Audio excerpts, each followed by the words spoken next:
Hello and good morning, everyone. I hope everyone is having a great time. I am Rajnandini Vyas, a digital marketer by profession and a Pride alumni of our very own institute. Guys, today's session is one of those sessions which I was personally looking forward to and was really excited about. Today's speaker is a power-packed personality and a subject matter expert of team management, cross-functional team leadership, and a very rare quality of general management. With an experience of 14 plus glorious years, Sir currently is working with Eton India as DG and Sales Operation in Excellence. With a very strong professional background, Sir is very humble and a man with robust principle and value system. I am glad to introduce you to an excellent educator, a dynamic leader, an amazing motivational speaker, a life coach, and a very dear friend, Mr. Mridul Nagpal. Over to you, sir. The floor is all yours. Thank you, Rajnandini. Good morning to you and good morning to everybody who joined us today on Sunday morning. It's such an honor to be here today and talking to the fresh batch. I'm going to start my presentation, and the reason I titled my presentation as a superhero because that's the era that we are living in. On the right hand side, you see a complex structure, which is nothing but the industry, a corporate structure, and that is what they all expect us to be. I'm sure with you being in the industry for over 5 years now, you would also agree that the organization expects us to do some phenomenal work in the organization, so that we can shine as a function. We can take the organization to the next level. And exactly that is what is expected from the young students who would be joining us very soon in Pune. Correct. So another thing I want to say is that over the past 20 days I was on the other side of the session. I was a moderator. Today I'm the speaker, so it feels a little different. But I'll try and do my best to make this session more insightful and helpful. So as I said, superhero in the making. I think people who have already joined and are already on the journey of the past 20 days, what we've been doing on the web series, IIBM's digital direct-to-home web series with hands-on, plugs-on, and minds-on. I'm sure they're already in this process of becoming a superhero someday soon. It's not an overnight process, but as I said, it's not an overnight process, but one should be aware that what it takes to be a superhero. All right. So thank you, Rajnandini, for the introduction. And yes, been with Eton for about 12 years now. A very dynamic organization with a lot of products in the portfolio, ranging from industrial to electrical to healthcare, and a $19 billion organization spread in 150 plus countries across the globe. I've been with Eton for about 12 years now, and my core domain has been business development. In the first 6 years, I was more or less into mergers and acquisitions, which is the inorganic side of the business development. And in the later 6 years, I have been on the business side of it, which is the organic business development. But I have spent most of my time doing business development. Yes, lockdown has been a very special journey for all of us, as I had to take a decision to make myself live more healthier, and I'm happy I took those decisions. And of course, there were certain transitions at work which we had to take over as a team, and we did that very successfully. I had to mention my superheroes because we are talking about superhero in the first half of my presentation. So I think all these years I've realized that my teachers have been my great support for me. They've been strong pillars in my life ever since from my school days in Panipat. They have been my strong pillar, and of course, this one man who is standing so strong is our Honorable Prime Minister and fighting against all the odds. So I'm going to ask this question to the audience today. Who did you think is your superhero? I think we'll be more than happy if you start writing the name of your superheroes in the chat window. I think it will be a very interesting exercise if we do that legitimately. So I would request everybody to please write the name of your superhero in the chat window. Rajendra, let's go to the previous slide. Oh, sure. Right. We'll wait for 30 seconds. Okay. So somebody said, my father is my superhero. Thank you so much. Somebody said, Mother Teresa is my superhero. Some Mother Teresa again. Honorable Prime Minister, Father, MS Dhoni. Okay. Love. Steve Jobs. Interesting. Okay. Somebody says, I like to be determined. And or somebody says, my aunt, Shri Vandana Yadav. Somebody said Shri APJ Abdul Kalam. Somebody said again, my father. Somebody said Dhoni. Somebody said my friends who've been a great support for me. My parents, Shri Ratan Tata ji. Oh, I'm my own superhero. Michelle Obama, very nice. Conor McGregor. My mother, sister, Virat Kohli. Somebody said my cook is my superhero. Wow. Lovely, lovely.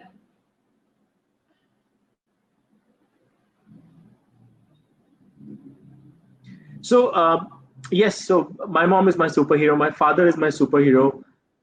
Somebody named Mr. Pawan Patada as his superhero. All right. I could see Adolf Hitler also. So somebody superhero is Hitler also. Adolf Hitler? All right. Yeah. Wow. So I think we've got plenty of responses here. So my next question is, oh, somebody said Cristiano Ronaldo. Wow. Yes, this guy deserves to be a superhero for sure. Yes, somebody said that all of these guys have been a superhero as everyone teaches different lessons. Yes, that's true. So what this gentleman is trying to say is that it is not necessary to just have one superhero. You can have multiple superheroes wherein you get to learn something or the other from someone. So absolutely. All right. So in the next, what we're going to do now is a little, again, 30, 50 seconds short exercise that what is it, the names that you have taken right now, what is it that you think as a superhero, they possess qualities in themselves? What encourage you to make them your superhero? What are those some of those qualities that you think they have that qualifies them to be your superhero? So if you go to the next slide, we're going to do a live working session here.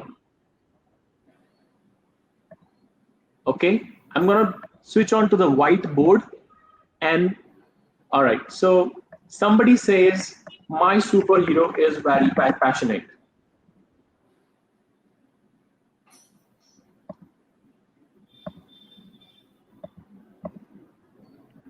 Okay, interesting. What else? What are some of the qualities that you like in your superhero? Somebody said they're very honest, right, Nandini? Yeah, and I can see people are saying determination. Okay, I'm going to write it. All right. Networking.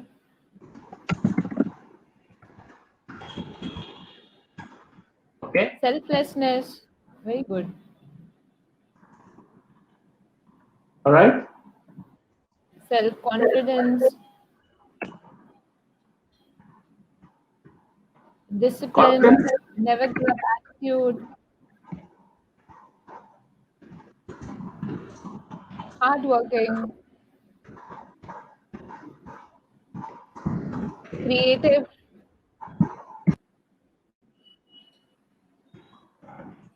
Consistency.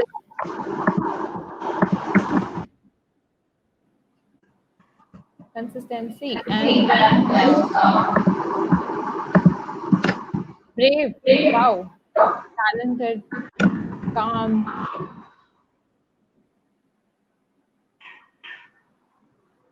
Inspiration, ethical, very important, ethical. Okay, so they were Intelligent, towering personality. Wow. Courageous. It's very important. courageous. Very, very important. I can see strong moral compass. So Self-acceptance. Very nice. All right. Ability to handle in adverse situation. Very nice. Focus. Yes. I think yes. If we continue for another 5-7 minutes, yes, persistent. If we continue for another 5 minutes, maybe I think we can develop a new slide altogether. But I want to dedicate this to this class of 2020. And what we're going to do is I'm going to send this to Dr. Nikam, and she's going to take a print of this and put it on the notice board so that when you all join the campus after a month or so, you are able to see, and this constantly reviles you or reminds you that these are the lines or areas that I need to move my career on. I need to move my values on, or these are the skills that I need to develop. So this is gonna help all of you, and I'm writing it very proudly from Mridul Nagpal. Okay. Thank you so much, guys, for your responses. And we move ahead with our next section of the presentation, where I think I would have added a little more value when it comes to the business. Over the next 20 minutes or 25 minutes, you will be able to resonate or probably understand a little more about what is a business value chain. What are some of those functions and teams that make an organization perform like a superstar?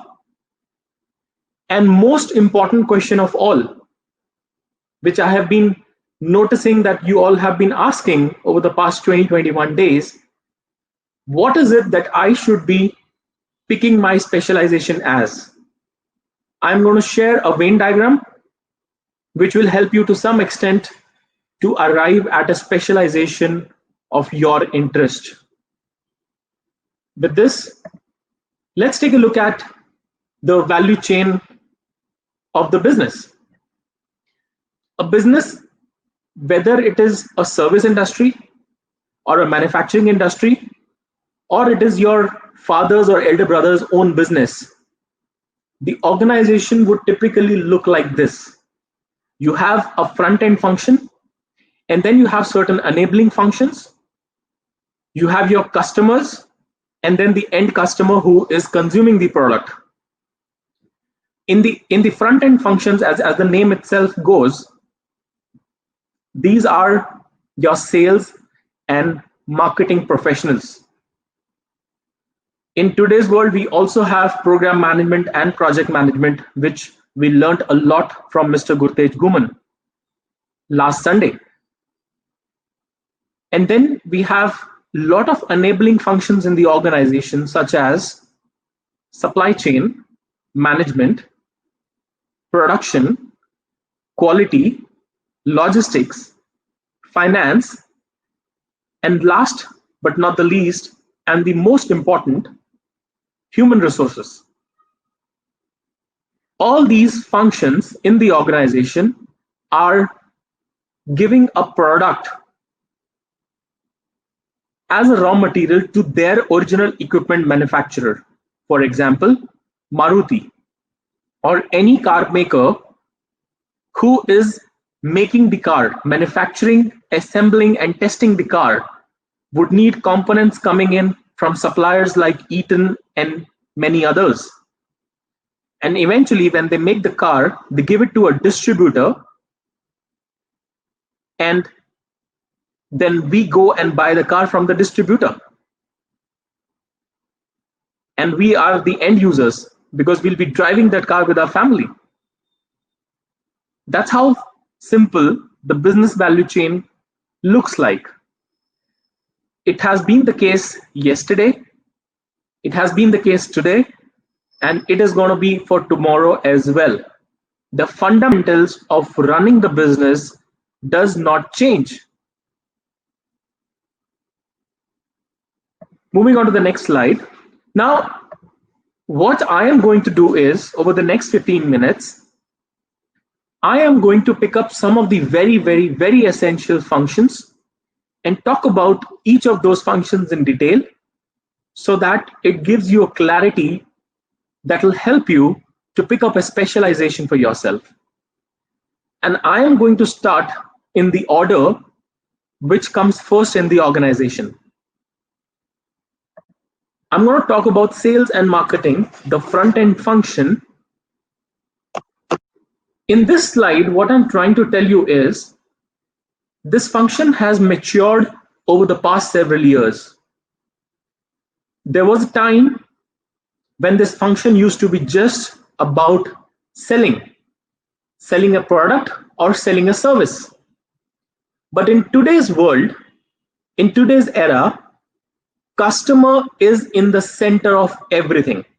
As you can see on the picture on the right hand side, where you see sales, service, and marketing revolving around the existence of the customer. The customer here plays a very vital role today. I'm not saying it was not important yesterday, but the way we looked at our customers yesterday was different than today. Today we do everything and anything and everything for our customers. Our strategies are made, our concepts are made, our products are made looking at the customer's requirement. And that's the fundamental of sales and marketing. Gone are the days when it used to be only and only selling the product, either a service or a physical product. In today's era, we have moved, matured, evolved from a push sales to an advisory selling. Our customers expects us to be more like an advisor to their business as to what product will help them achieve their organization's goals. Now, to talk about some of the key roles and responsibilities at a very high level is, if you want to break this function into two segments, which was not the case earlier, but in today's world, we've kind of divided this function into two different teams. For example,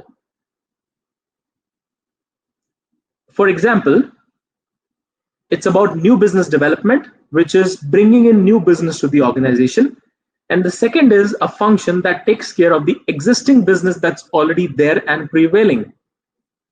Now, for example, in a new business development, what are some of the skills that is expected of a management graduate to possess and develop over the period of time? Of course, the awareness on the company's products and markets, customers' products and his markets, relationship with the customer. One should also know how to go about signing a contract with a customer. You should know how to read a contract. Then there are internal and external stakeholders management.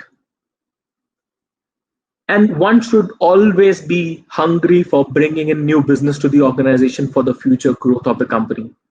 You should have that analytical and strategic mindset as to how the market is behaving and moving in today's world, because every day is a new day. The way we were doing business 3 months back was very different than the way what we would be doing now onwards.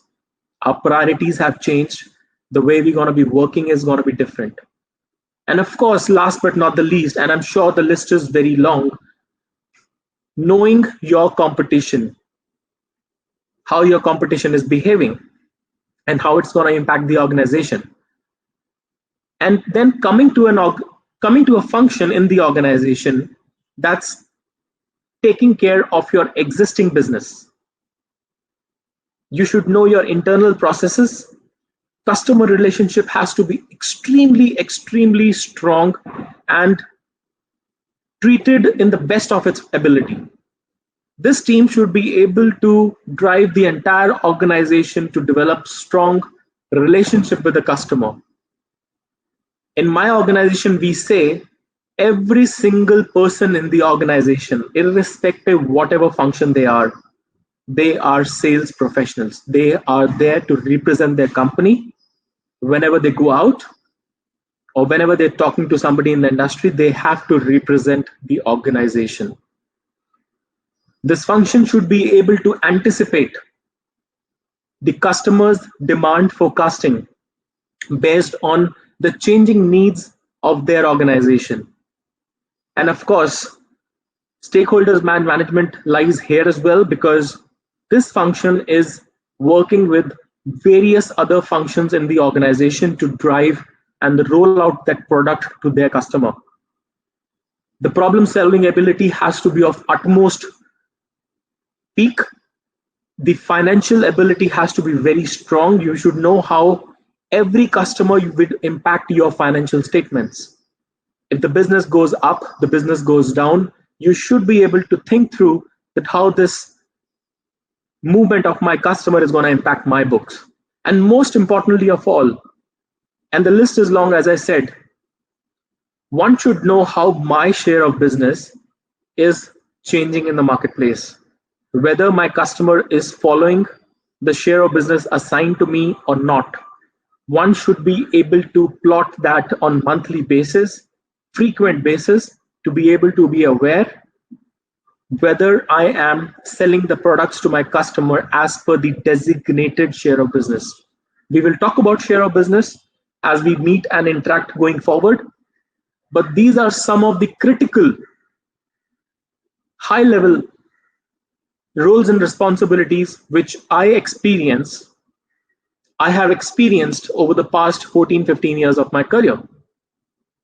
Now, moving on to the next function, which I would call is the backbone of the organization. It is the supply chain and the operations or the production, where you source the material, you convert that raw material to finished goods, and dispatch it to your customer. Now, this function is one of the largest functions in the organization. Gone are the days when supply chain was only about procuring or sourcing material, but in today's world, they become more leaner, they become more smarter, they become more analytical. Their knowledge of the industry is so deep now that they know who are the various suppliers or the supply base in the industry that can help them give that product as their raw material. And that's how, on the basis of the capabilities, they designed the share of business model to their suppliers. Not to confuse you further, and moving on to the production and the operations function, which would convert that raw material once procured to a finished good. A very fundamental way of looking at it. And operations is also becoming very lean these days, because we are talking about augmented realities. We are talking about Industry 4.0, which is nothing but automation, rolling out a very high reliability product from a much smarter factory, a greener factory, a lean factory, who is very focused on their consequences to the environment. And of course, machine learning, which is when the operator is operating on a machine, he should be able to own and complete responsibility of the functioning of the machine and the output from that machine. I hope this slide gave you some perspective on how things have changed over the years. And now let's take a look at some of the key roles and responsibilities of supply chain management. As in my previous slides on sales and marketing, I spoke about the new business development, and the existing business. Here as well, the functions are now divided into two segments. You have a strategic sourcing group, and then you have an order fulfillment group. Now, a strategic sourcing group is nothing but who is constantly on day-to-day basis trying to evolve his entire supply value chain, looking at cheaper alternatives with quality and on-time deliveries for him to be able to convert those raw materials to the finished goods for their customers. Now, what are those capabilities that a strategic sourcing person should possess? It is the supplier capability awareness. If I know what my supplier is capable of delivering, I can do more business with that supplier. It is about his ability to expand so that I understand what could be his capacity planning or investments that he would be doing in his factory as a supplier to me. Of course, this also would make you learn contract management with the suppliers. Share of business management for the suppliers, wherein in my previous slides of sales and marketing, it was we who was doing it as an organization. Negotiating to, yes, getting to the right price of the product is very important. Otherwise, your product will be made expensive. You will not be able to get the right cost for that product. So you need to negotiate to, yes, to get to the right cost. And of course, the last two, which is obviously, but what's important here in this strategic sourcing group, which I would like to highlight, is gone are those days when the supply strategic sourcing team wasn't much aware about the right cost of the product. Today, they have techniques, models, and processes in place which tells them what is the right cost of the product. For example, I'm holding a pen in my hand, and if I disassemble this pen and start writing the components like the body, the cap, the holder, the refill, the spring, and that's the bill of material of this pen. And this entire pen has a manufacturing cost. On this cost, the supplier would put profit and give me a price to procure. The supplier, the strategic sourcing team has become so smart these days that they, looking at the product, can zero down to the right cost of that product. And they can work out with the supplier to know that the supplier is not bluffing them or cheating them by putting an inflated margins on their product, resulting in an expensive product. That's the role of strategic sourcing has evolved over the years. Now coming to the order fulfillment group.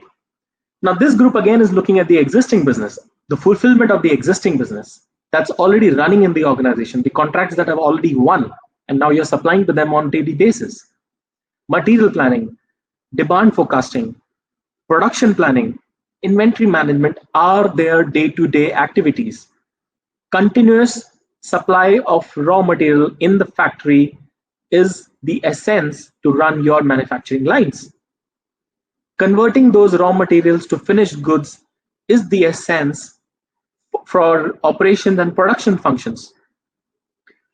They're also responsible for managing logistics, which is the inbound and the outbound. Inbound meaning procuring from various sources, outbound meaning dispatching to your customers.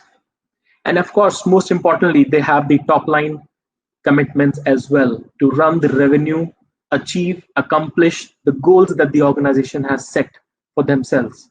This team also holds responsibility to fulfill the top line commitments for the organization. I hope that gives you some clarity on how supply chain management and operations roles and responsibilities are. Now coming on to the third function, which is the nerves, which holds the right nerves for the organization. As you can see in the picture, the left triangle tells you the scope of finance that was there maybe 10 years ago. And the invert triangle that you see on the right hand side tells you the scope of the function that's being done or performed today. If you look at the green section, which is strategic planning, which was hardly 10% on the earlier days, today is about 30, 35, 40% or maybe more. Because this function has evolved. If you ask today a 45, 50-year-old, if you have somebody known in your family or neighborhood and working in a finance function with an organization, sit with them and understand how finance function has evolved over the past few years. The ability to add significant value to the business has gone up multifolds. The strategic partnership, the financial planning, compliances, business analysis, these areas of this function has gone significantly up because that's the need of the hour. Finance function today is not just about accounting. It is the mix of these 4 or maybe more elements that you see on the right inverted triangle. And if you look at the red portion of the triangle in both the charts, you would see how limited the accounting and reporting content is now today. As I said, new insights is what is expected of finance function to bring into the business. If the function or the organization is running effectively or not, it is the responsibility of the finance function to look at it. Today, it is not just about only knowing profit and loss statements. It is also about analyzing them, anticipating them, forecasting them, and giving a minimum 5 years view to the organization management. Now let's take a look at some of the roles and responsibilities that a finance function operates on a day-to-day basis. As I said, I would also like to divide this function into 2 areas. One is the financial planning, where the individuals are not just looking at the current year, but they're giving a 5-year picture on the financial performance, previous looking, back looking, and forward looking to the organization's management. It is not just going to be only about reporting. The accounting, as I said, the accounting and reporting on the right triangle has got on so much that there are new teams that are established in the name of shared services, which now takes care of your payables to the suppliers and receivables from the customers. The core finance function now focuses on all the financial planning and strategic aspects of the organization. They're constantly looking at cost saving revenues from the direct material and consumption. And of course, they continue to look at tax saving options so that the reduced tax helps you in some way or the other and benefits the organization. On the right hand side, you see the audits and for the internal and external. By the internal and external, I classified audits as an individual body here because in today's scenario, compliance has become a very important thing. The way we do our business tells us how long are we going to survive in the business. So the business process audits become extremely essential to know the health of the organization, whether the processes set are right or does it need an improvement. Is there a leakage in the business that needs to be controlled to be able to avoid expenses and damage to the organization? Hence, there are audits done by the corporate bodies, third-party firms like Ernst & Young, KPMG. Then there are inventory audits, Then there are management review systems that keeps happening on quarterly basis to check the pulse of the organization, where the leadership team of the organization comes together and reviews the entire business from end to end, whether it is safety of an employee or the happiness of the customer of dealing with you.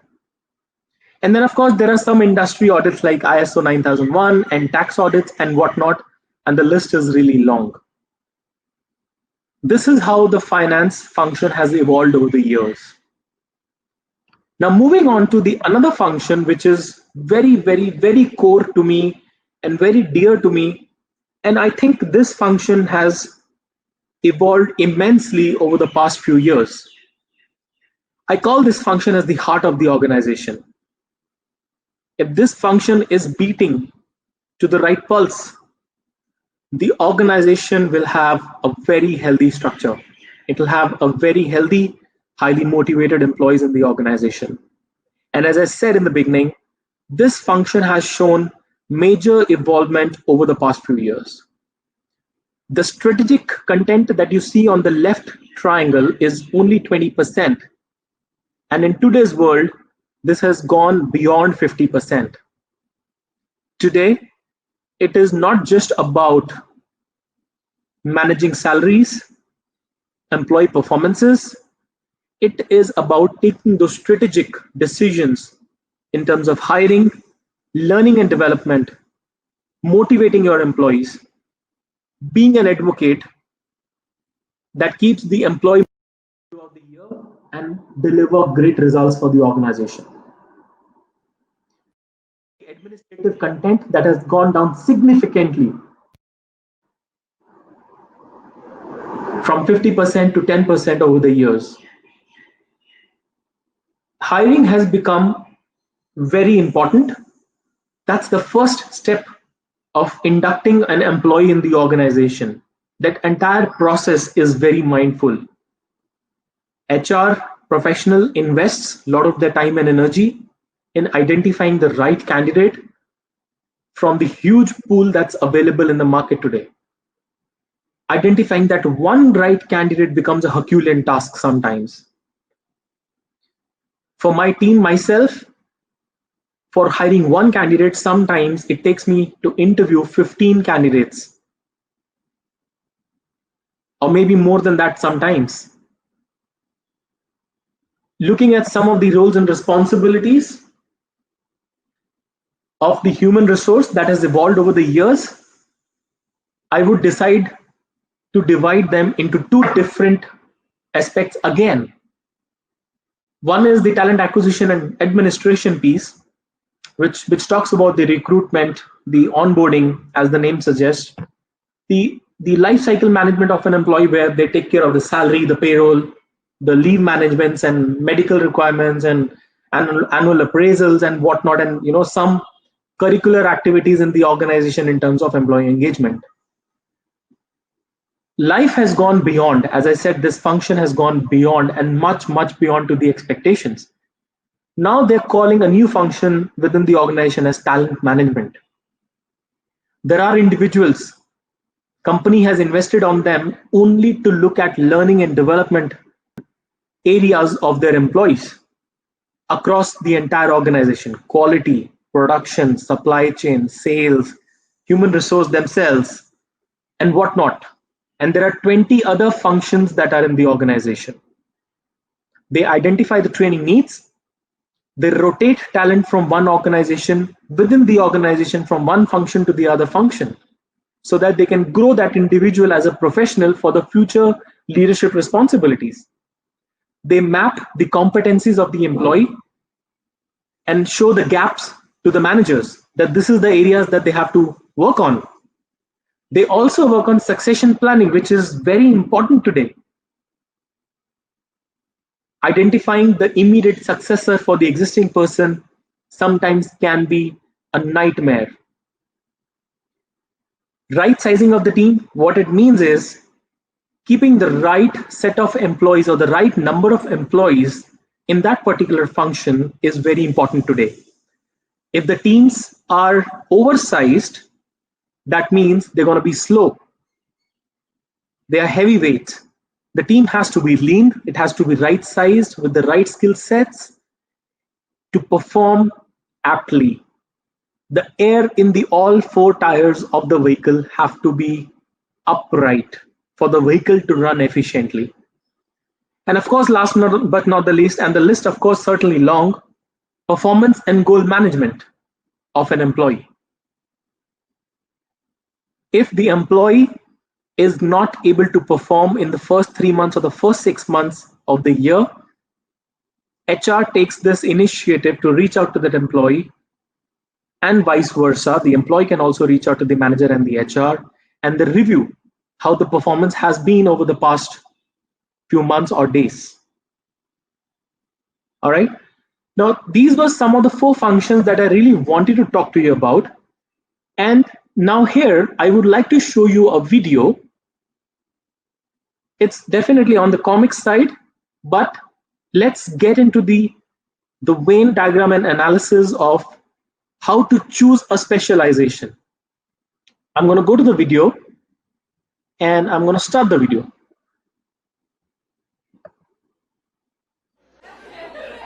So how does somebody go from engineer to comedian? And I realized that Venn diagrams are perfect for explaining my career path. I'm one of the few comics working in Venn diagrams. So the reason I became an engineer was because of 2 things. I was good at 2 things. I had math skills and I was good at problem solving. And when you're good at those 2 things, no guidance counselor ever says you should be a comedian. They would be fired. So they said you should be an engineer, so I went and became an engineer. Makes perfect sense, right? Over here, if you got people skills, you're good with people, and you're good at problem solving, you're probably going to go into management, right? Makes perfect sense. Over here, if you got OCD, everything has to be exactly right.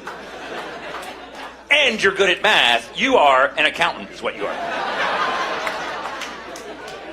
The accountants were high-fiving over there. I have never seen an accountant high-five. Yes, he got us right. That joke adds up perfectly. That is accountants, though. They can't solve any problems, but they can identify them. That's an accountant. An accountant will go, you got to fix this. Over here, if you're into drinking and you have people skills, you're in sales is what you are. Now we got sales people? That's always the loudest yell. Without fail, they're always the loudest. Over here, if you're heartless and you have OCD, you're in human resources. No heart whatsoever. And if you're heartless and into drinking, you're a lawyer. And if you're all those things, you are a comedian.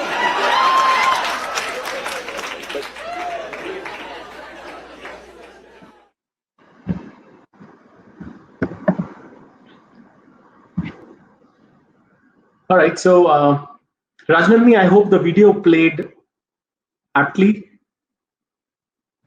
Yes, it was totally visible to all of us, and it was very funny. I saw it right now. Okay, now I'm going to go to the last slide where I would like to spend a lot of time, because this is the this is going to help all our students to pick up a specialization. Cool. Rajnandni, can we take away the icons that are at the bottom for us? Can we get rid of that? The icons? Yeah, sure. Give me a minute. I'll just. Yes, thank you. Is it okay now? Okay, that's fine. Yeah, thank you.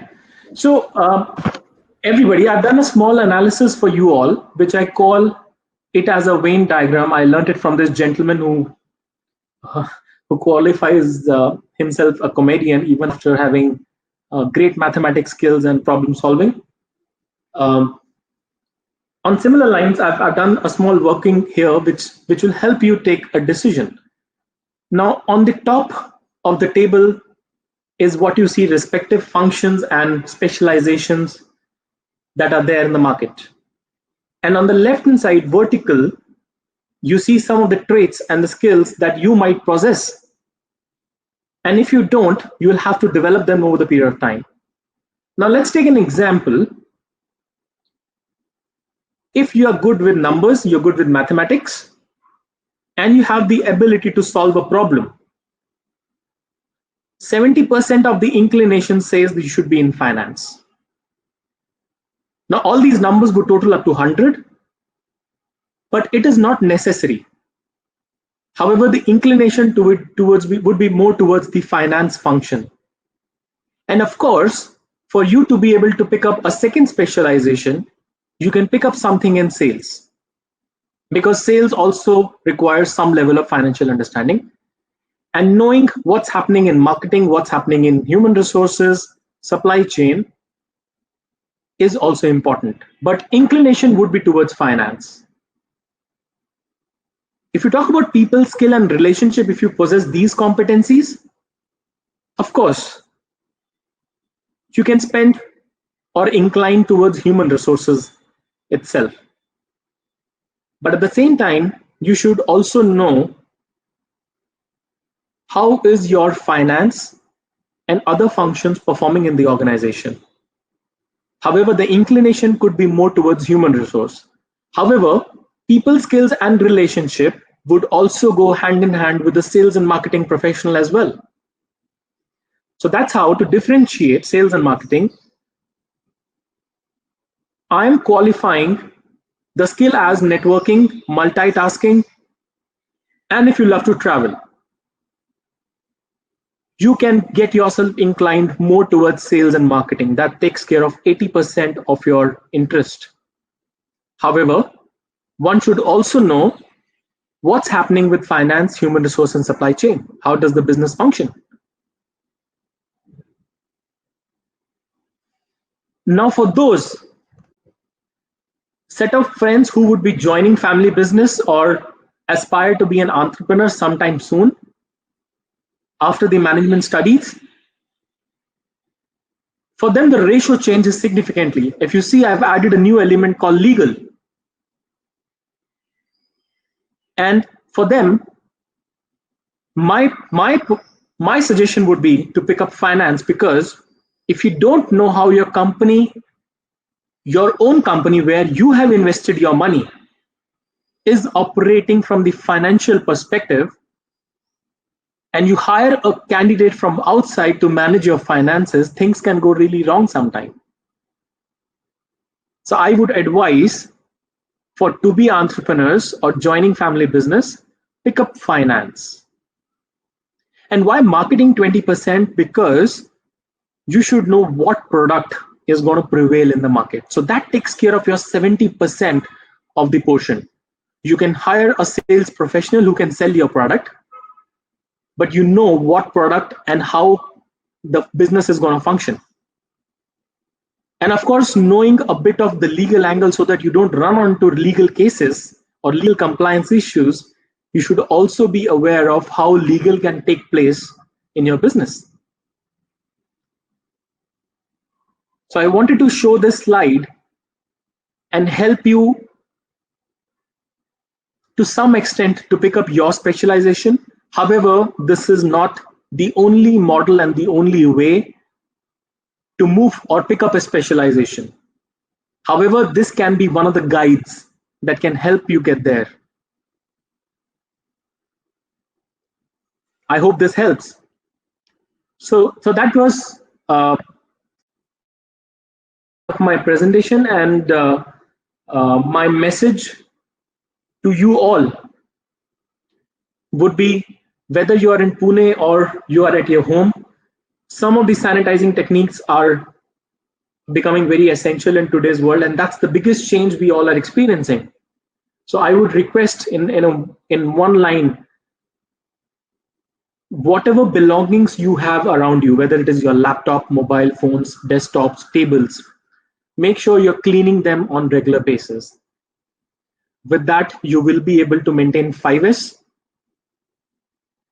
neatness and cleanliness, and you can be mentally more stronger that I am operating in a cleaner space. And this skill of cleaning your surroundings will always be with you, and it will get appreciated. Cleaning your desk, clean in the office, cleaning your table clean in the hostel room, everybody is going to appreciate it. So there's no harm doing it. So I think we'll soon have a superhero coming shortly in amongst us. And I don't have any doubts that why we would not be a superhero one day. Because even if you are an average professional, you can still achieve great heights in a country like India or elsewhere by just putting a little average above average efforts. Thank you so much for listening to me. Over to you, Nandini. It was an amazing session, sir. I was like going through all of the sides from the start, and I am seeing that was very helpful for all the students, as the chat box is full of questions right now. Oh, good. And yes, so are we open for the questions? Should I start with the questions? By all means. Okay, sir.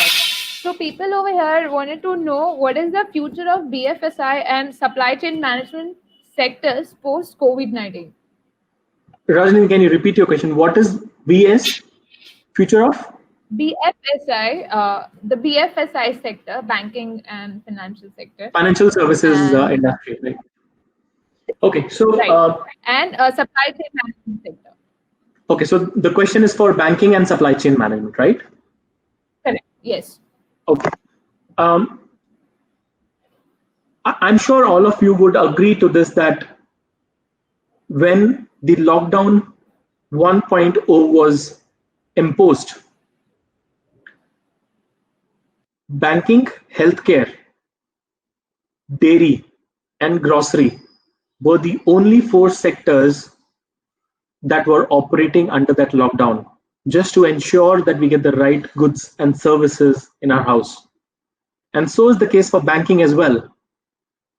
I have a lot of professionals in my building, residential building. They have posted a sticker on their cars and they were going to the banks by wearing masks, wearing the shield, and wearing gloves, so that the police don't stop them on the way and they are part of the essential services. Now, what is going to change in banking? Now, I'm not a genius sitting out here and give a comment, but what I know is that there will be a lot of artificial intelligence that my friends keep talking about that will happen in the banking space. Data mining. Jayati Zende yesterday spoke about artificial intelligence and process transformation. He's working with Deutsche Bank, and he was talking about process transformation. Now, there are certain processes where we still need to go to the bank. There are certain activities where the citizen of the country still has to go to the bank. I think they're going to be now working on those processes online. So you would see a lot of digitization happening in the banking space, and not just banking, it could be any other as well. Now, coming to supply chain, if it is an FMCG, FMCD, medical, we would see a lot of digital way of procurements coming in. People would interact more on the web and have the deliveries done. Just to give you an example, probably people would not go to Vijay Sales or Maharashtra Electronics or any other retail outlet to go and shortlist a refrigerator, where you can see all the specifications on your mobile phone. All you need to do is that they ensure they deliver the right product at your door. I think the supply chain is going to become in fact, it's going to go more leaner. I spoke about lean, but I think it's going to go more leaner. They'll have more warehouses to stock the goods and more closer to the customer's location to deliver the goods. I hope that answers the question. Yes, sir. The next question is, the startup is good to start after COVID-19. So I would like to throw, I would like you to throw some light on starting a business post-COVID situation. So what are your views on that? Okay, so maybe somebody has some funding planned already. That's why the person is now interested to go for a startup, which is very nice. I wish them good luck. So when I think of a startup, to me it sounds more like an idea that the individual feels is going to be very strong, and he or she would be able to sustain that idea by implementing it effectively. So I would suggest that don't just look at the post COVID-19 scenario. I would first say that, is your idea strong enough to sustain any adversity in the market out there? Correct. COVID-19 is just situational. We'll find a way to deal with it. We have Unlocked 1.0 has already come. Bombay, Pune, everywhere we're all working. So COVID-19 scenario is already there now. It's just that people have become more careful. So I would suggest for anybody to even think about startups, think about that idea. Can that idea sustain in the even more adverse condition? So that would be my piece of advice. Definitely. Absolutely. Moving to the next question. One of your slides was talking about key customer value. So there was a question related to it. Determining the business value chain, how to know what is your key customer value? Okay. Yeah. Well, so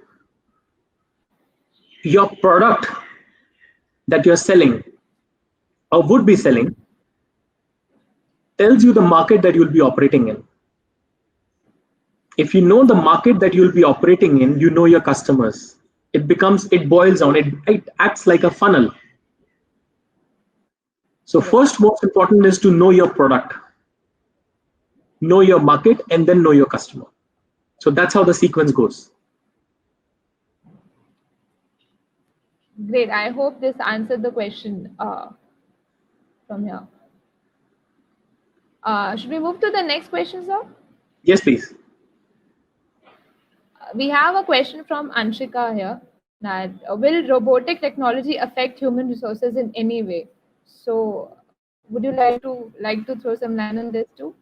The answer is yes. But do I need to be scared about it? The answer is no, because there is enough potential in the market right now. You know what? We don't call India the developed economy. We call India the developing economy. Correct.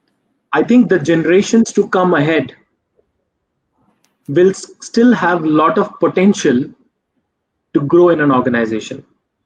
We're not going to be operating in an economy like Japan, where the GDP is less than 2%. We forecast our GDP to the tune of 6%, 7%, 8%, also sometimes, which is as good as to the economies like Brazil, Philippines, Vietnam, Indonesia.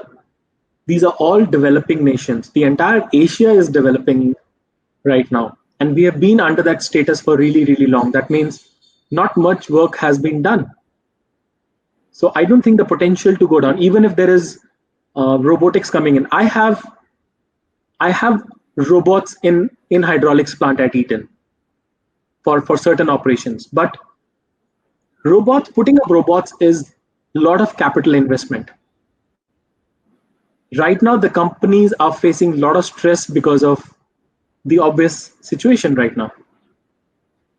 For you to be able to invest in robotics, it is going to be a 5-year plan. Correct. And right. I remember Ms. Mishra the other day speaking about the hiring process, how the hiring process is getting digitalized, and taking robots into the picture, and all the tests are taking place through those robotics things. So I guess it is definitely going to help us out in the future. Certainly. Yeah. Should we move to the next question?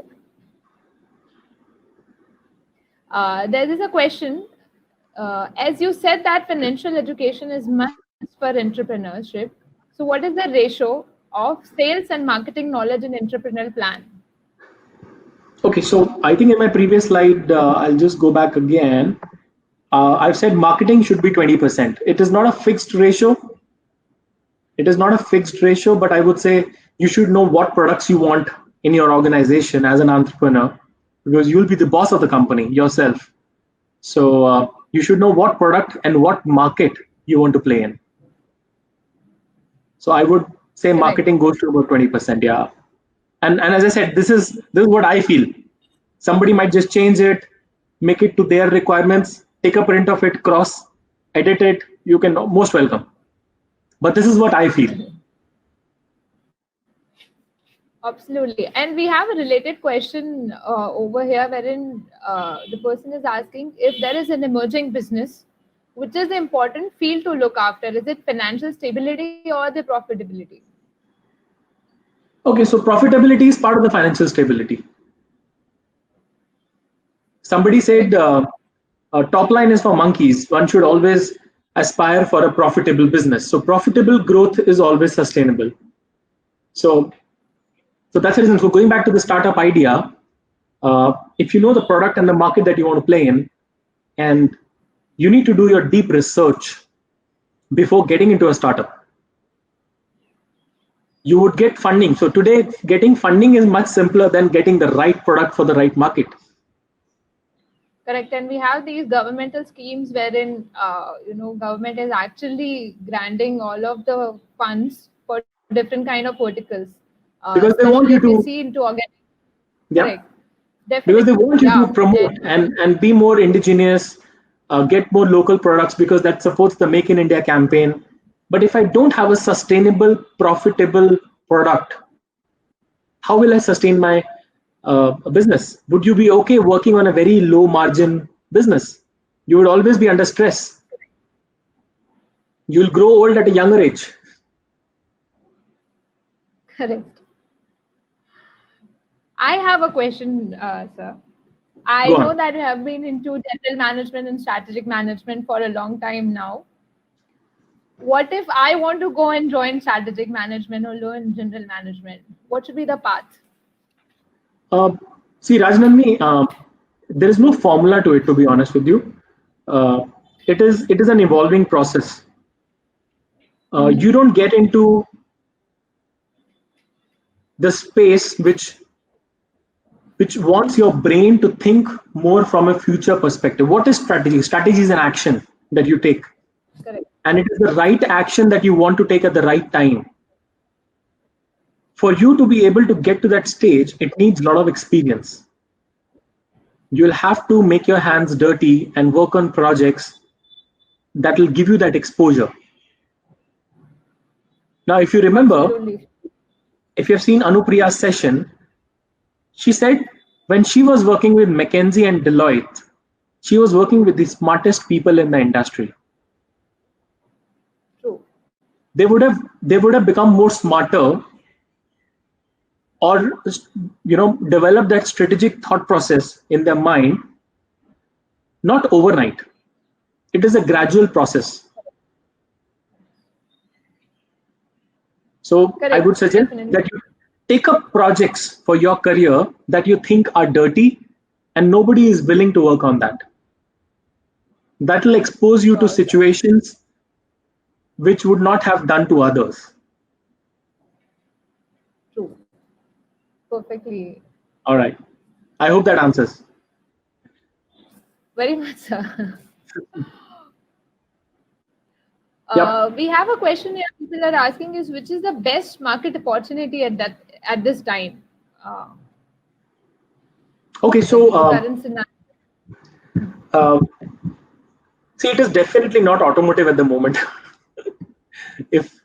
So I go with the theory of elimination many times, because sometimes it is very difficult to pick up a sector, but it looks like digital marketing, anything in medical. It could be medical equipments or pharmaceuticals, and anything where you can show a future prospect to your customer can be considered. Because right now, when I go out, I don't see a lot of people buying cars today. And not just for one reason, there are multiple reasons. The The BS terms are changing. Um, Cash is the king right now, so people want to keep money in their pockets. They're not investing or they're not spending too much. They've controlled the liquidity in the market right now.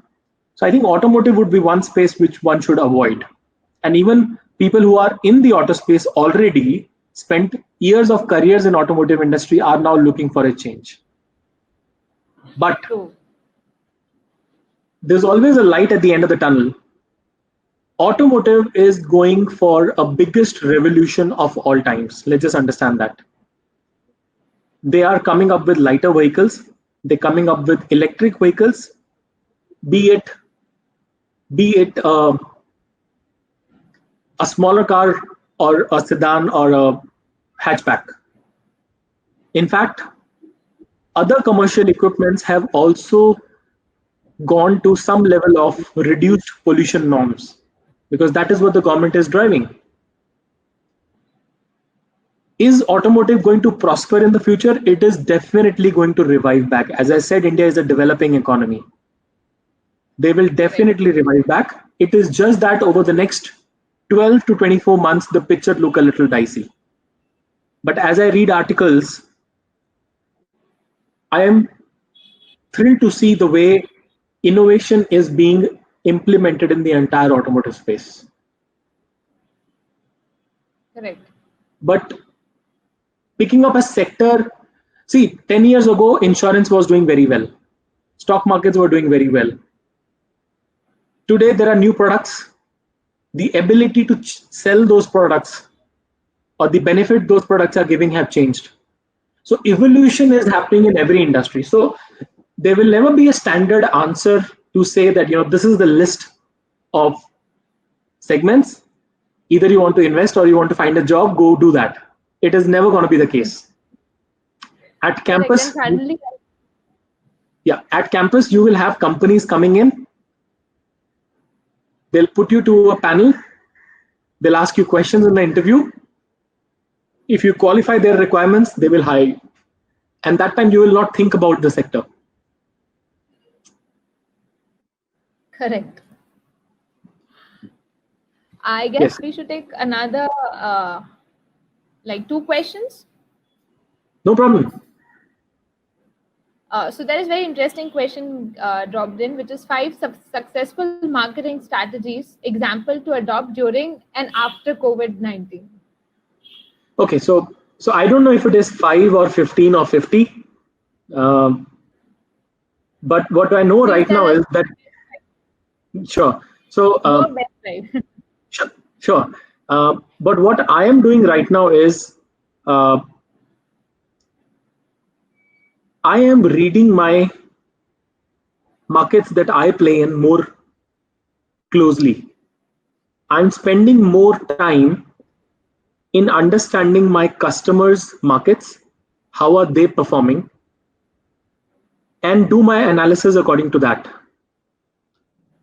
Okay. As I said, there could be 15 actions, there could be 5 actions, there could be less, there could be more. But the only thing that we are doing right now is reading our customers' mind more precisely, so that we can forecast our future better. Correct. If I don't, go on. I just wanted to add up that the situation is very dynamic as of now. The customer which was behaving literally very different before the situation is now has some different set of demands, I would say, and they are acting accordingly. So the marketing strategies will definitely will see a significant changes right now. So as just you said right now, that it has to be changed according to the customers. So absolutely. So customer is at the center of everything, right? To be honest with you, we have received certain requests from the customers stating, if your product has a China product, don't use it. Find me an alternate. That means this entire drive of economic distancing with China is now taking a bigger leap. And we have a similar question on the same line, that what if we, as you said, that your customers are asking you to avoid Chinese products. So what do you think, how will it affect the Indian economy? Because we see each and every vertical, Chinese products are actually leading a lot of the markets. So what do you think, how will it affect the Indian economy? Right. How it is affecting you? Sure. So let's take an example of a phone. Now, if somebody is not going to buy this phone that was assembled in China, or elsewhere, not just China, it could be elsewhere also. Somebody in India would identify that opportunity and start producing it. Now, coming back to the example that I just posted, that my customers said that don't use a part that's being procured outside India and give us an alternate option for procuring from India. Now, my supply chain team would be already working to identify a supplier who can produce that part at the same cost or lesser in India. So that means there is a new supplier who's got a new opportunity to cash on that business. Right? Now, there are many clothing brands, there are many phone companies. The biggest opportunity localize is your mobiles, tablets, laptops. Electronics have a huge future in terms of localization, because every product that you read is not assembled in India, it's assembled outside. Correct. Right? So that's how the opportunities are coming. Raj, let me just 1 second. My laptop is running out of battery. I'll just put charging. 1 second. Sure. Yeah.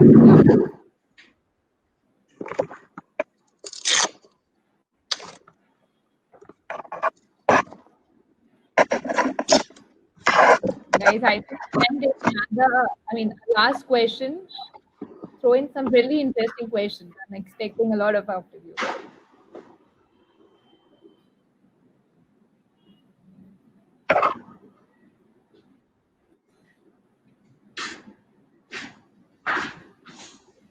Yes, please. What's the question? So here's a compliment for you, sir. You have got amazing communication skills, and students would like to get some tips from you for the new batch. On how to improve your communication skills?